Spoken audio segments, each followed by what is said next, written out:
皆さんこんにちは、チースタジオです。よろしくお願いします。今回はこちらのソニー α7C2 の徹底レビューをしていきます。この動画では初めてのフルサイズカメラとして α7C2 はどうなのか、写真も動画もやってみたい人に本当におすすめできるのかというところを実際に使ってみて、私が思うことを交えながらお話をしていきたいと思います。私はもともとソニーの α6700 で写真を撮ることが多かったんですが、去年ソニーさんから α7C2 をお借りして使わせていただく機会がありました。その時にスナップだったり、あとは旅行に行った時の記録、SNS 用の写真とか EC サイト用の商品写真、あとはデザインフェスタというイベントに向けた制作の記録など、かなり幅広く使ってきました。今回の動画では特にこれからカメラを始めたい方、あとはスマホより綺麗に写真を撮りたい方、あとは SNS だったりとか EC サイトに載せる写真を綺麗に残したいという方、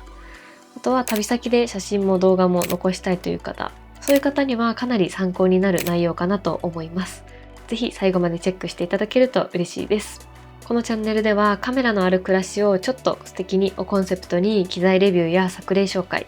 あとは 3D プリンターで作ったカメラアイテムをお届けしています。現在 YouTube のチャンネル登録者1万人を目指して頑張っておりますので、ぜひ登録いただけると励みになります。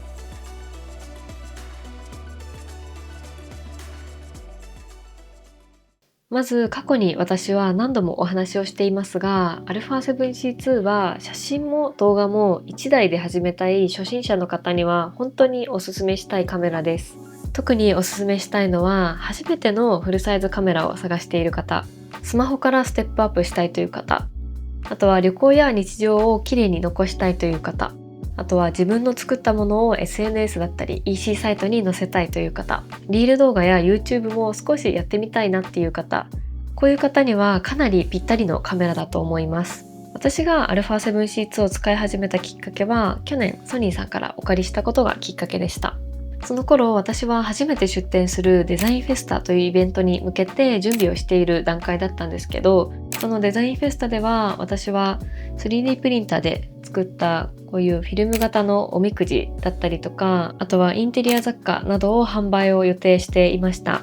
で、その準備の中で制作の進捗を SNS だったりとか、あとは EC サイトに出品するための商品の写真を撮ったりとか、あとはポップに使う写真を作ったりとか、リール動画を撮ったりっていうのをしていたんですけど、その時に使っていたのがこのソニーの α7C2 と、今撮影で使っている 2470mm の F2.8 の GM2 の組み合わせをメインで使っていました。で、この 2470mm F2.8 GM2 というレンズはソニー最高峰のレベルのレンズ、GM レンズと呼ばれるもので、かなり贅沢な使い方にはなりますが、商品写真とか、あとは SNS 用の写真とかリール動画を撮るっていう時には本当に頼りになりました。デザインフェスタ期間中にすごく印象に残っていることがあって、そのお話をちょっと聞いていただきたいんですけど、私が出展したそのデザインフェスタっていうイベントはもう大きなアートイベントのようなもので、もちろん写真を出展されるっていう方もいれば、自分で作ったものを私みたいに出展する方もいたりとか、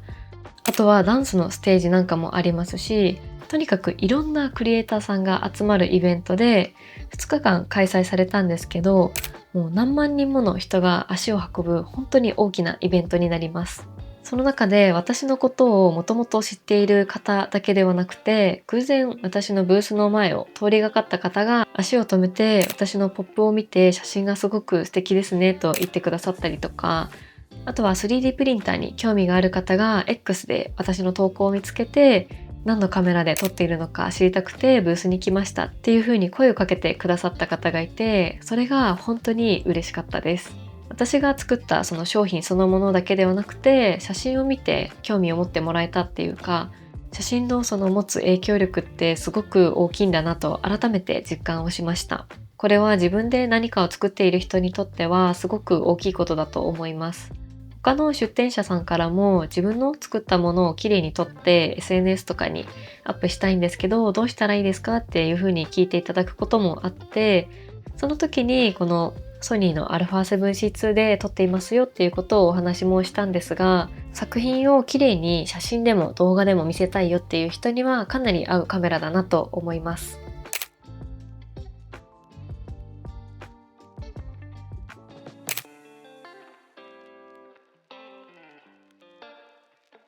続いては α7C2 がどんなカメラなのかを簡単に整理していきたいと思います。α7C2 はフルサイズセンサーを搭載したミラーレスカメラになります。有効画素数は約3300万画素となっています。ボディの重さはバッテリーとメモリーカード込みで約 514g です。フルサイズカメラとしてはかなりコンパクトで、写真も動画も SNS などにはアップする分には全く問題がなく撮影ができます。そして α7C2 には AI プロセッシングユニットが搭載されていて、人物だったり動物、鳥、昆虫、あとは車、列車、飛行機などいろんな被写体を認識してピントを合わせてくれます。まだカメラを使い始めたばかりの方にとってはピント合わせはかなり不安な部分かなと思いますが、α7C2 はカメラ側に任せられる場面が多いので、シャッターを切るだけで簡単に綺麗な写真を撮ることができます。写真を撮る上で α7C2 のいいところは失敗を減らして撮影ができるっていうところかなと思います。カメラを始めたばかりの方でつまずきやすいところとしては、まずピントが合わないとか、明るさがうまく決まらないとか、あとはスマホとあまり変わらないような気がするというようなことが多いのかなと思います。α7C2 は人物を撮るときもカメラ側が顔や瞳を認識してくれるので、友達と遊びに行った時だったり、あとは私だったら双子の妹と出かけた時、あとは家族や友人などを撮るときにもかなり使いやすいです。私は友達と遊んだ時にふざけた写真を撮ったりとか、後から LINE で共有したりとかすることが多いんですけど、そういう写真が残っていると後から見返した時にもかなり盛り上がるので、残していて本当に良かったなと思います。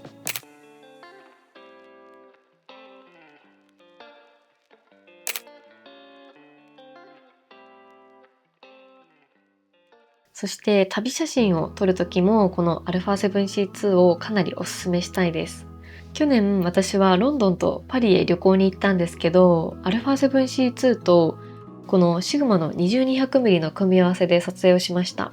20-200mm のこちらのレンズはシグマさんからお借りしたものにはなるんですが、この組み合わせがかなり良くてフルサイズのカメラでありながら比較的コンパクトに旅へ持っていくことができます。しかもこのレンズ 20mm の広角から 200mm の望遠まで1本で撮ることができるので、旅先でレンズ交換をあまり考えずに撮影ができるっていうところがすごく便利でした。旅行中は何かと荷物が多くなりやすいので、思っている以上にレンズ交換が難しいんじゃないかなと思うんですけど、そういう時に広角から望遠まで1本で撮れるっていうレンズを α7C2 につけておくと、かなり身軽に楽しむことができます。例えばロンドンでは橋の上からビッグベン全体を入れて撮ることもできましたし、ズームをすると同じ場所から時計台の一部分だけを望遠で大きく写すこともできます。帰ってからパソコンに取り込んで写真を見返した時に、こんなところにこんな模様が彫られていたんだというふうに肉眼では気づけなかった細かい部分まで見ることができました。シグマの 20-200mm は広角から望遠までかなり幅広く撮れるので、望遠レンズをまだ使ったことがないっていう方にも最初の一本としておすすめしやすいレンズだと思います。α7C2 のコンパクトさと組み合わせることで旅先でも大げさになりすぎないですし、でもしっかりと撮りたいものを撮ることもできます。旅行で写真も動画も残したいっていう方にも α7C2 はかなり相性のいいカメラだと感じました。それともう一つ α7C2 と 20-200mm の組み合わせなんですけど、この組み合わせはスナップ写真とか、あとはお花を撮る時なんかもすごく活躍をしてくれます。少し前に水仙の撮影をしてみたんですが、広角でお花全体を撮影するっていうのもいいですし、望遠にして単体のお花を撮影するっていうのもこのサイズ感でできるっていうのはすごく頼もしいなと思います。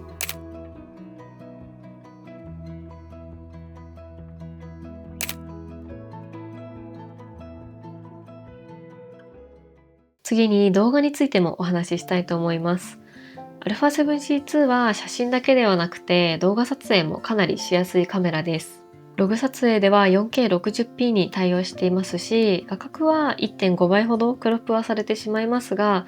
ダイナミックアクティブモードという動画用の強力な手ブレ補正が搭載されています。リール動画だったりショート動画、あとは Vlog を撮りたいっていう方にはこの動画性能はかなり魅力的かなと思います。私は去年出展したデザインフェスタの制作の進捗を動画で残したりとか、イベント前の様子を撮ったりとか、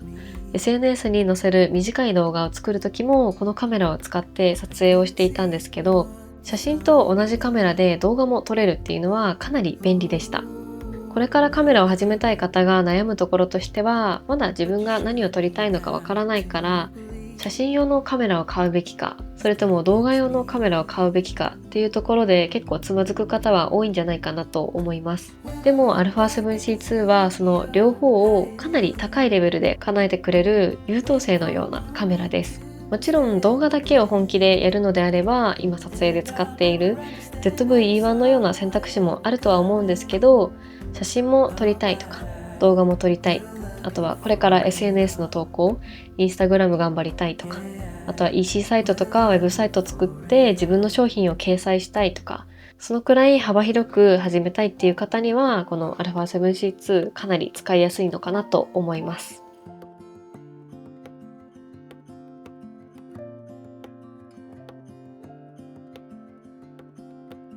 最近だと私は FE24mm F2.8G という小さい単焦点レンズを購入したんですけど、α7C2 とのこのレンズの組み合わせは本当にコンパクトでかなり今気に入っています。私はソニーのレンズだと今撮影で使っている 2470mm F2.8 の GM2 と 50mm の F1.2 GM を持っているんですが、さすがの GM レンズと呼ばれるだけあって、どちらも写りは最高峰のレベルだとは思います。ただとても贅沢なレンズにはなりますが、やはりレンズとしては少し大きめです。一方でこのソニーの α7C2 と 24mm の F2.8G の組み合わせはこれだけのサイズ感なので、例えば休みの日に少し車で出かける時とか、散歩をしながら写真を撮りたい時とか、あとは Vlog も少し撮りたいなという時、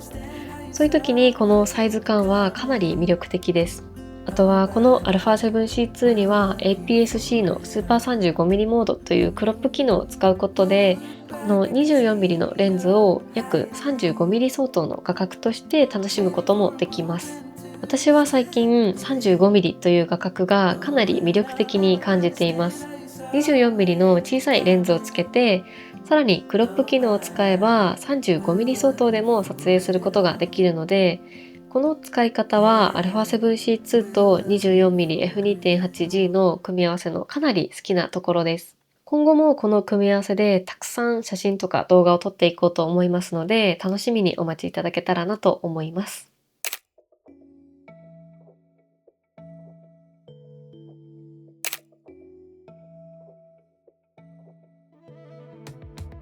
さて続いては α7C2 の良いところを整理していこうと思います。まず一つ目は写真も動画も1台でいけるというところです。これは初めてカメラを購入する方にとってはかなり大事な部分だと思います。カメラを始めるときに最初から自分が何を撮りたいか明確に決まっている人ばかりではないと思うので、写真もまずは撮りたい。あとは動画も気になる。旅行でもたくさん撮りたいし、SNS にも載せていきたい。もしかしたら YouTube もやってみたいというようなそんな方にとって最初からどちらかに絞るっていうのは難しいと思います。ですが α7C2 は写真も動画もできるので、買った後に自分の方向性が変わっても対応しやすいんじゃないかなと思います。私自身も写真だけではなくて YouTube ショートとかリール動画、あとは自分で作った商品の写真とかイベントの告知とか、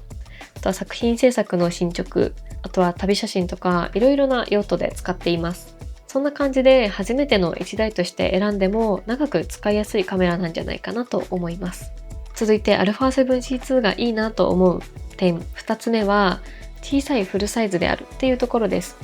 フルサイズのカメラはどうしても大きいとか重いとか高いなっていうイメージがあると思います。実際スマートフォンと比べるとレンズまで含めると軽い機材ではないとは思うんですけど、ただその中でも α7C2 はフルサイズのカメラとしてはかなりコンパクトです。例えば 50mm F1.2 のような大きなレンズで最高の描写を楽しむっていうのはもちろん、軽量で身軽に楽しみやすいっていうところは、対応しているレンズが豊富であるソニーを選ぶ一つの魅力かなと思います。